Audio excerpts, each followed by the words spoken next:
Welcome back everyone. In this video we tackle the new project of building our custom driveway gate.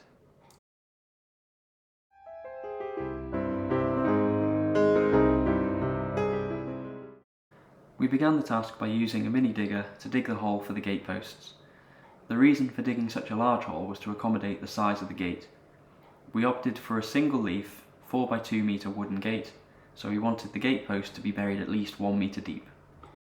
Unfortunately, we started this project during a pretty wet month, so Olga had to remove all the water from the hole before we could proceed with pouring the concrete. As the hole was located on a public right-of-way, we took the precautions of taping off the area to ensure the safety of anyone passing by. Using the mini digger to transport the posts to the hole, we first levelled off the base using postcrete to ensure that the post would not be sat in water. Due to the weight of the gate, we went for the biggest oak posts we could find. These are 200mm square, and once in place we used braces to hold it level. To ensure the strength of the concrete, we mixed it thoroughly and then used a concrete vibrator to eliminate any air pockets. As you can see from the size of the hole, we needed to mix quite a lot of concrete. After finishing that mix, we troweled the surface to allow water to run off and moved on to the second post. With this one we had the luxury of a more reasonably sized hole, as this post won't be holding any weight because the gate will be hinged from the other side. We dug the hole by hand, levelled the post, mixed the concrete, and began to pour. After using the concrete vibrator again to ensure any air pockets were removed, we performed a final check for level and left the post to cure.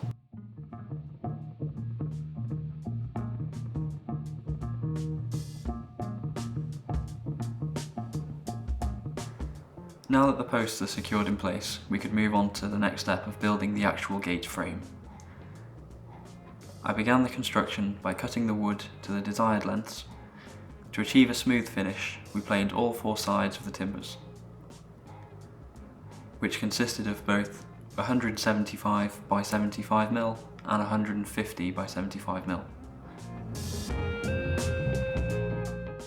Due to the variations in thickness that you get in all treated timber, we clamped the pieces together and used a planer to ensure they were even.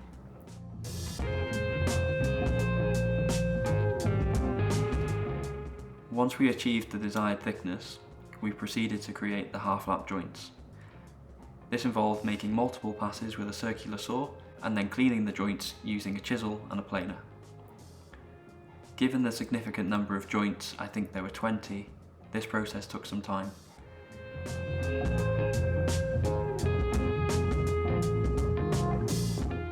Next, I confirmed that the cuts were wide enough and began working on the shorter pieces using the same process.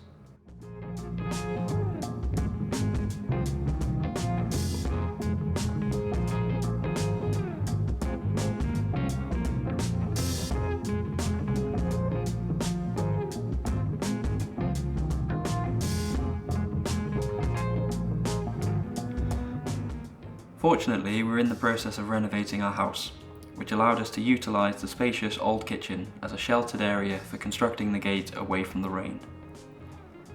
After laying everything out and ensuring proper fit, I proceeded to secure the joints by gluing and bolting them together. I used polyurethane glue and galvanised bolts. I made sure that the external frame was square before moving on to the internal structure. To ensure a tight fit, I used a ratchet strap to help pull everything together.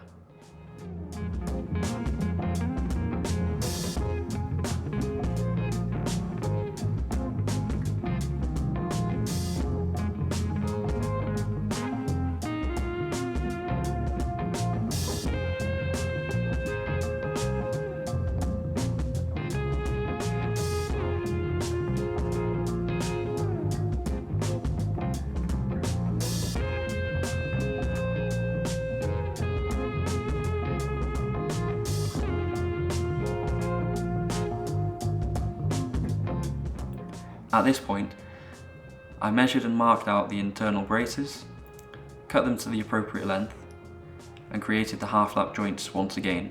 However, this time the joints were diagonal, adding support to the structure. I proceeded then to install the diagonal braces. This is crucial to reinforce such a large gate.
As you can see, the polyurethane glue has now set and expanded into any gaps that may have existed within the joint, resulting in a solid and sturdy structure.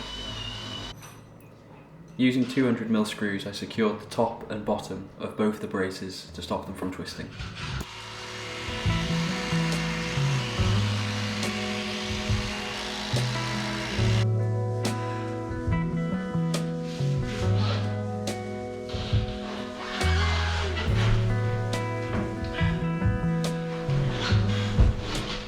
Once the gate structure was complete, we moved it outside to perform some final touches. This was easier said than done, as at this point the gate measures 4 by 2 meters and weighs approximately 250 kilos.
When we finally get it outside, we routed the edges and gave it a quick sanding to achieve a tidy finish. To transport it to its final location, we used a combination of a sack truck and the quad bike.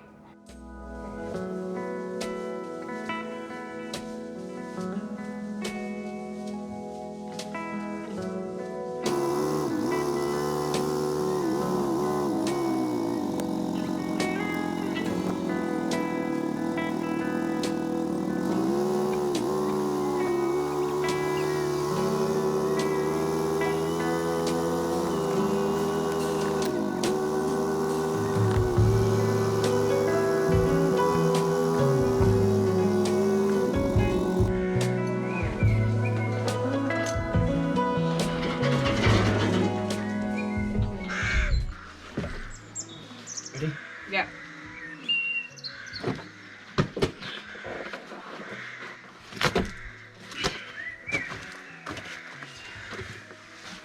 You go. Oh, yeah, yeah.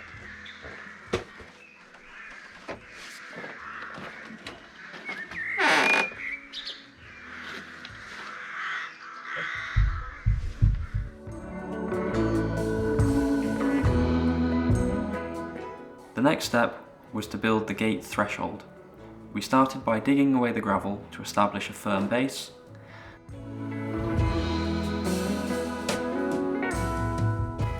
Then we built some shuttering around the new posts, ensuring everything was level and square. To maintain equal spacing, we utilised some wood offcuts and secured it in place with screws and stakes. Additionally, we also added metal reinforcement mesh within the shuttering that will further strengthen the concrete.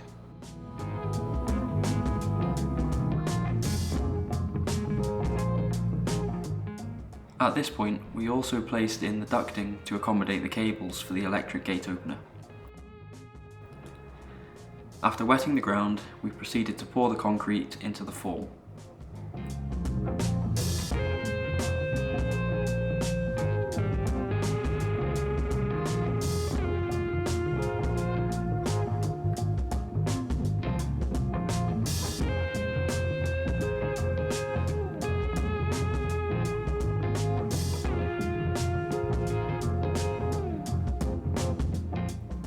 Using the concrete vibrator and the wooden straight edge, we levelled the concrete and ensured a slight decline to facilitate water runoff.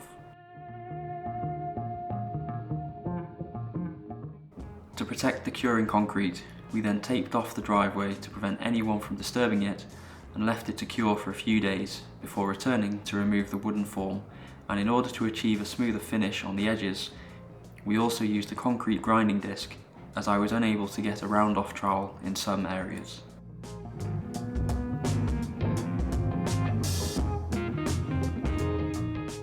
As there is still additional groundwork to be done around the gate, we temporarily filled the existing holes with gravel. This will serve as a temporary solution until the remaining groundwork is completed. With everything now fully cured, we can proceed to cut the top of the gate posts. To help facilitate water runoff, we opted for a pyramid style cut, but due to the thickness of the posts, the circular saw could only make a partial cut, and I had to finish them off by hand.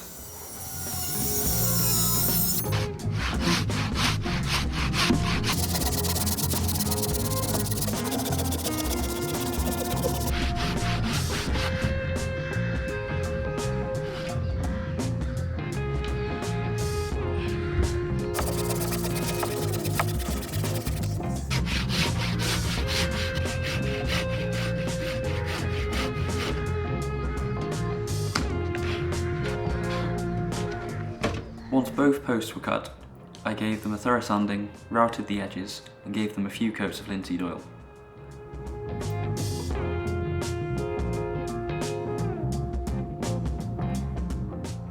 Moving back onto the gate, next I had to install the hinges. I marked their position on the frame and then secured them using galvanised bolts. The bottom and centre hinges are 600mm, while the top hinge was a larger 900mm. These were the largest hinges that we could find online.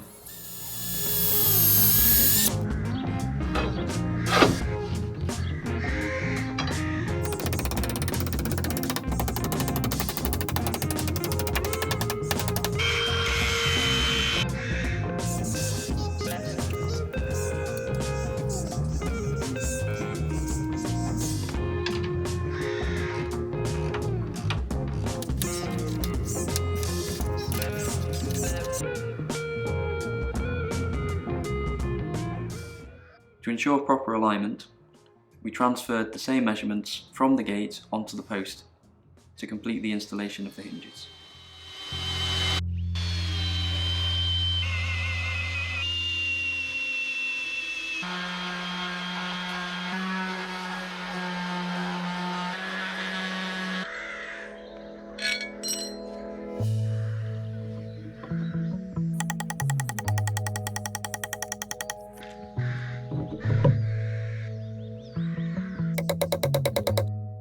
Using blocks and wedges, I gradually raised the gate to the correct height and then dropped it onto its hinges.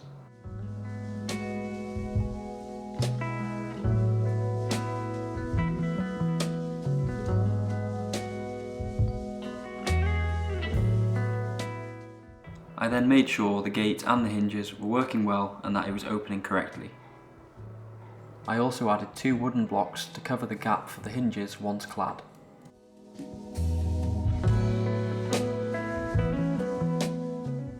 As a final touch, I added a privacy screen to the front of the gate to allow for the gaps in the cladding once fitted.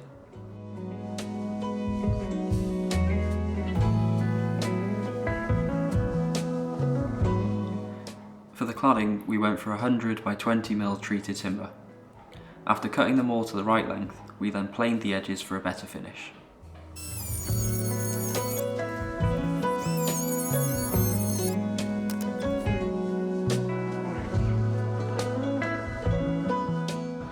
In order to preserve the wood further and create a unique finish, we decided to try a Japanese burning technique. I have no idea how you pronounce it correctly, so I'll add it to the screen. To achieve this, we used a mixture of a gas burner and a blowtorch, carefully working our way through all the cladding, making sure they were all evenly burnt. This technique not only enhances the wood's durability, but it also adds an interesting texture.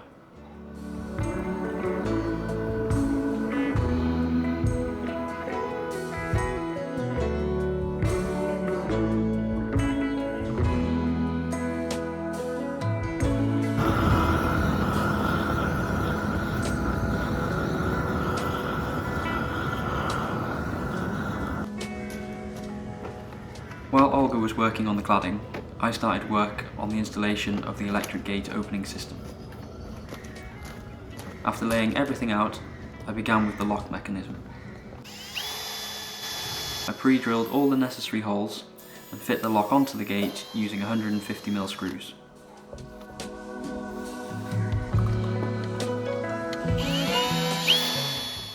I then installed the latch onto the post and made sure the whole mechanism worked correctly.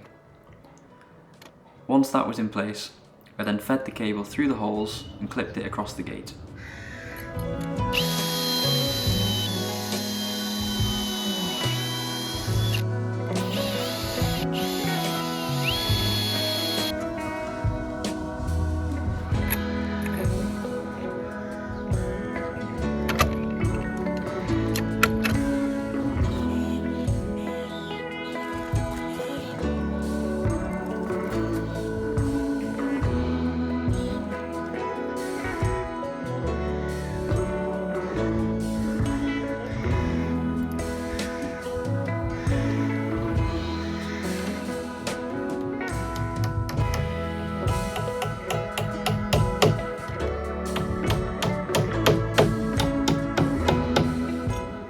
After that, I moved on to the hinge for the gate opener, and I secured this with 150mm coach screws.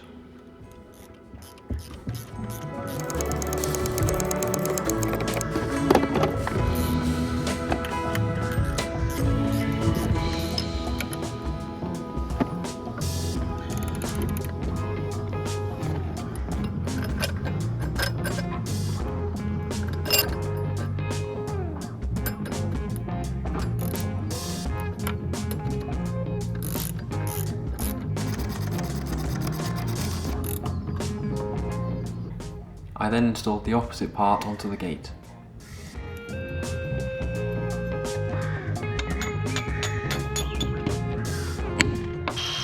After using the grinder to tidy up the bolts, I could then move on to installing the gate opener.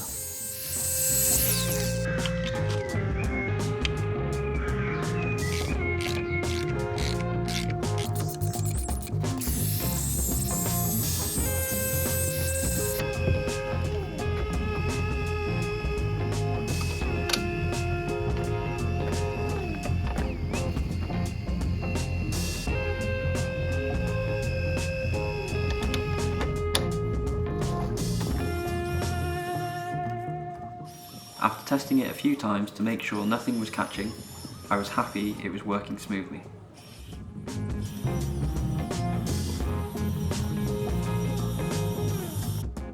The control board was supplied in two parts, but to achieve a neater finish, I decided to remove them from their enclosures and house them both together.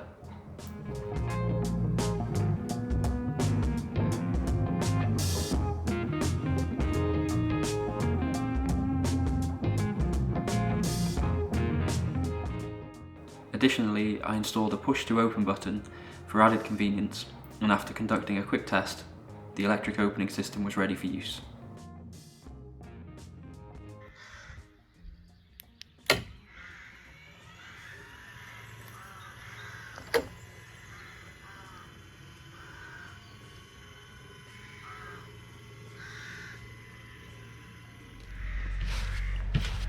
Once Olga had finished the burning process, for all of the cladding, it was time to remove any loose burnt material to bring out the wood's grain. She started by using a scrubbing brush and quickly switched to a drill attachment for faster results.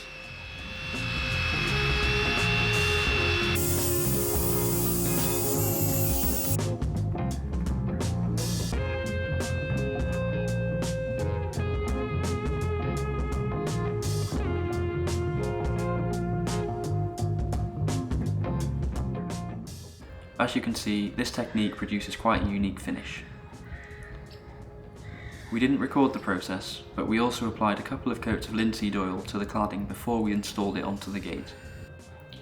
Once I had laid out all the cladding pieces, I proceeded to install the top cap onto the gate. This cap serves to prevent water from pooling on top, and I secured it in place using screws.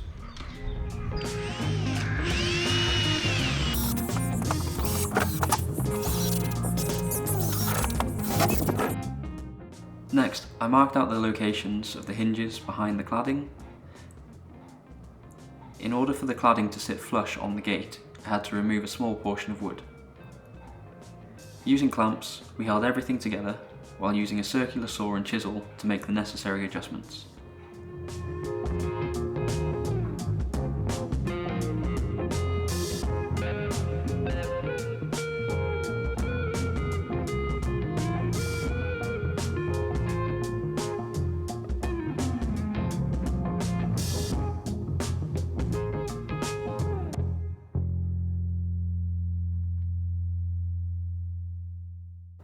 We then pre-drilled all the cladding pieces and installed them onto the frame.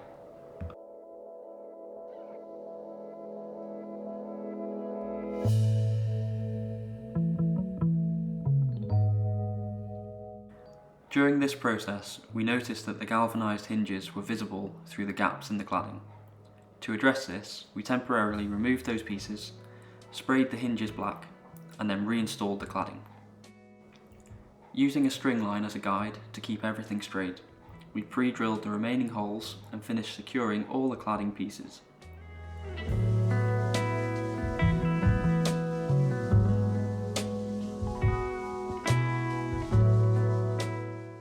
To ensure everything was parallel, we then trimmed the bottom of the gate with the circular saw, and with these final adjustments, the gate was now complete.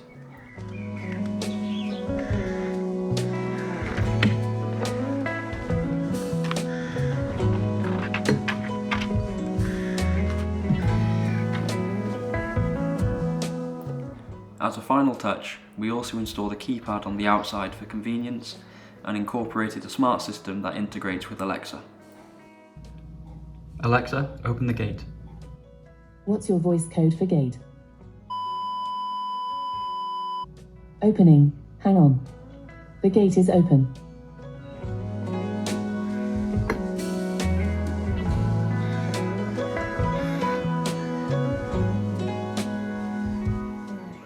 Thank you for being a part of Project Restoration. Hit the subscribe button and stay up to date with our next project. Thanks for watching.